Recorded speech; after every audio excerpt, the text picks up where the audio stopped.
Hi, you're watching TV9 Digital. I'm Neha.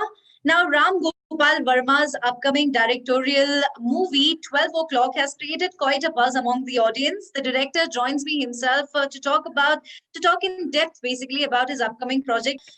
First question that I'd like to ask you before we dig a little deeper and speak about your upcoming projects is what did you do during lockdown? That's something that perhaps everybody wants to know, that how did Ram Gopal Varma spend time during lockdown?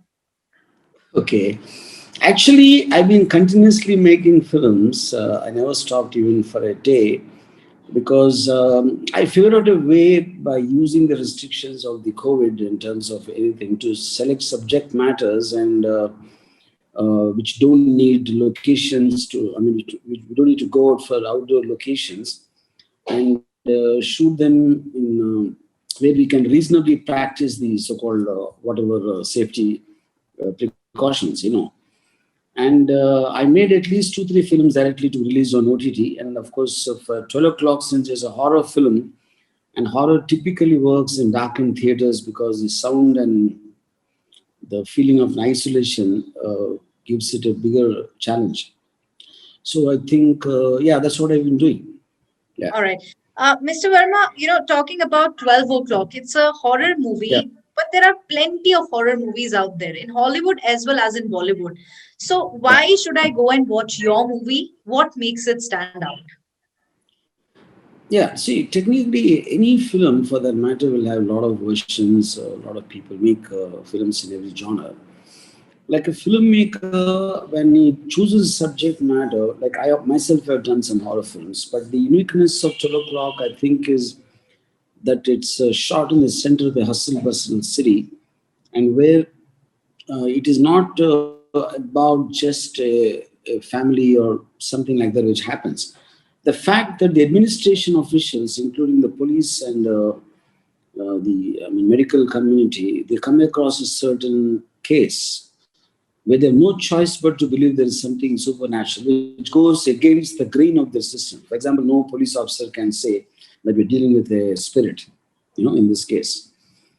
Even believers will find it unbelievable that the police can say that. But if the actual situation really happens, something like that, how they would react is what the uniqueness of 12 o'clock. So, how did you come up with this project? I mean, like any project, and I just thought of this idea when I myself am not a believer in supernatural, but like one person asked me this question, but what if you actually experience something which your rational mind cannot explain? So I thought So, of the this movie is line that, basically based on a hypothetical situation. yes, of course, yeah. It is fictional, it's not based on a true story, but the point is no matter how rational you are, if you actually encounter a situation where you cannot logically explain, then all your belief systems will go for a toss. All right. Mr. Verma, you've developed a certain interest towards horror movies. Earlier, you were largely into, let's say, political stuff. Why this sudden change? And is this sudden at all? That's not really true because I always been changing genres right from the beginning of my career. When I started with a college violins of Shiva, then I made Raat, a horror film, then I made a caper film called in Telugu called Anganva Roju. Then I made a robbery film. So I think I've always been shifting genres continuously. And so, in fact, I think I'm the only maker who does it. So you can't accuse me of I'm only making one kind of films. Yeah. But you have had, successful movies, particularly when Yeah. those were based on politics. Hmm.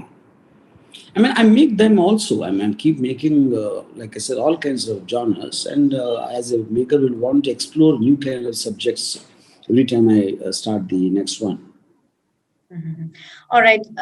Ram Gopal Verma, with passing years, has become synonymous with controversies. So, is this something that just happens, and how does it, impact you? See, I would say I'm see. It's not like I make comments on which ongoing situations in the news and things like that. What I strongly feel about it, and then I pick up subject matters which everyone has an opinion on, and my take on it can be disturbing to some people. or can be offending, and they will say something which finally at some point of time becomes a controversy. But I like to live my life and do my work in a way I believe in, what I strongly feel about. And when I say it in so many words, I think that kind of becomes controversial. All right. Here you have unapologetic Ram Gopal Varma as ever.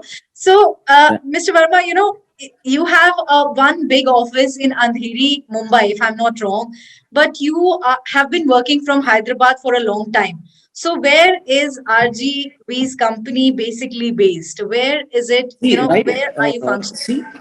I was in Bombay pre-COVID, in Mira Desai Road, and in the COVID time, I kind of shifted to Hyderabad. But in the last few months, I actually shifted my base to Goa. So my office right now is in Goa because most of the films we are doing now and what I'm planning in the future also, they have a location suitability and everything much better in Goa. So right now you can say my company office is in Goa. All right. So, if somebody has to meet you, they would have to fly to Goa. They can all meet me in Zoom. I think in COVID time, there's one thing we understood that no one needs to meet anyone. All right. Mr. Verma, will you be making a digital debut anytime soon? And if yes, Yes, then what kind of? I'm in the process. I'm actually right now in the process, and very soon you'll be hearing about it. I mean, So, in what maximum kind a of couple of months content time. will we get to witness? Is the question. The first I'm sure you first can time reveal a little making, bit details. yeah, the first time making is on the gangster genre. The first film Okay. to make. Yeah, yeah, Okay. A little yeah. bit more, maybe. Little bit more. I mean, I can't say it. I mean, that's kind of yeah, there's some plan how to reveal it, so I can't. But it would. This would be probably. I mean, it's chronicling the mafia of Mumbai for ever since it started. It's like a very huge series of multiple seasons. Yeah. So, when will it be released? I'm hoping the first season to come out in the next 3 to 4 months. All right. So, what are your upcoming projects? And the question is that will we get to see RGV doing what he does the best? That's, political movies, because everybody wants to see that side of Yeah. him. My next film is actually a martial arts film, which is one of my dream projects because I've been a huge fan of Bruce Lee in my growing years. And I actually finished the film last year, but due to COVID, it got stuck, with some patchwork, which I finished now. And that will be, I mean, that's probably my take on what I think or what I understood about Bruce Lee. And the protagonist is a female martial artist. So that will be my next film post 12 o'clock. And political movies, anything of that sort Political coming up? movies right now, no. All Right right. now. That Yeah. would be a disappointment certainly for your fans. But lastly, your one message for those who want to go and watch 12 o'clock. Yeah. I think 12 o'clock is basically is a very provocative horror film in my words because it is not just about scaring. It is not attempting to just scare you, but I think it's raises a lot of questions, both the rationalists and the people who think and who believe in science and stuff like that. The fact that they won't be able to answer if they experience something like what happened in 12 o'clock. All right. Thank you very much, Mr. Ram Gopal Thank you. Verma, and I wish you all the very best for your upcoming movie. I hope it's a mega hit. Thank you so much for Yeah. joining. Take care. Thank you.